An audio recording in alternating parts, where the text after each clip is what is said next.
Hi friends, இன்னைக்கு இந்த வீடியோவில் என்ன பார்க்க போறோம்னா டிராகன் மூவி ரிவ்யூ தான் பார்க்க போறோம். ட்ரெய்லர் லான்ச் ஆனதுலேருந்து வந்து பார்த்தீங்கன்னா டேரக்டரையும் அது அப்புறம் வந்து பார்த்தீங்கன்னா ஆக்டரையும் போட்டு அடி அடின்னு வச்சுருந்தாங்க.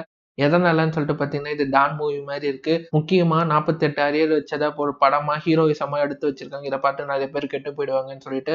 பட் இந்த படம் என்ன சொல்லியிருக்குன்னா ஒரு 48 அரியர் வச்சுன்னா நம்ம கிட்ட இருந்து என்னென்னலாம் கெட்டு போகும், ஸோ அதனால என்ன கான்சிக்வன்சஸ் எல்லாம் நம்ம ஃபேஸ் பண்ணுவோம் அப்படின்னு அழகா காமிச்சிருந்தாங்க. எப்படி இருக்கக்கூடாதுன்னு சொல்லிட்டு. ஸோ எஜுகேஷனல் ரிலேட்டடா இந்த படம் பார்த்தீங்கன்னா யாரெல்லாம் அந்த டிகிரிலாம் தேவையில்லைன்னு நினச்சிட்டு இருக்காங்களோ அவங்களுக்கு ஒரு பெரிய இம்பாக்டை ஏற்படுத்தி கொடுக்கும். அதே சமயம் ஃபேக் டாக்குமெண்ட் போட்டு உள்ள போறாங்க பார்த்தீங்களா, அவங்களுக்குமே இந்த ஒரு படம் ஒரு நல்ல பாடத்தை கற்றுக் கொடுக்கும்னு நினைக்கிறேன். ஸோ இது மாதிரி ரீசெண்டான இருக்க இஷ்யூஸ் அழகா காமிச்சிருந்தாங்க. அதே சமயம் வந்து பார்த்தீங்கன்னா இந்த படம் ஃபுல்லா நிறைய காமெடி இருந்தது, பயங்கரமா ஒர்க் அவுட் ஆயிருந்தது. எமோஷன்ஸும் பார்த்தீங்கன்னா பயங்கரமா கனெக்ட் ஆயிருக்கு, லவ் சீன்ஸா இருக்கட்டும் எல்லாமே. ஸோ ஈச் அண்ட் எவ்ரி கேரக்டரும் ரொம்ப அழகா டிசைன் பண்ணியிருந்தாங்க. ஸோ ஓவராலா வந்து பார்த்தீங்கன்னா ஒரு சூப்பரான ஒரு படம் இந்த இயர்ல ஸ்டார்டிங்ல நான் வந்திருக்கு.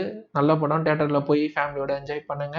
ஸோ இது மாதிரி வீடியோஸ் வேணும்னா நம்ம சேனலை சப்ஸ்கிரைப் பண்ணிக்கோங்க. இன்னொரு வீடியோவில் வந்து பார்க்குறேன். பாய்.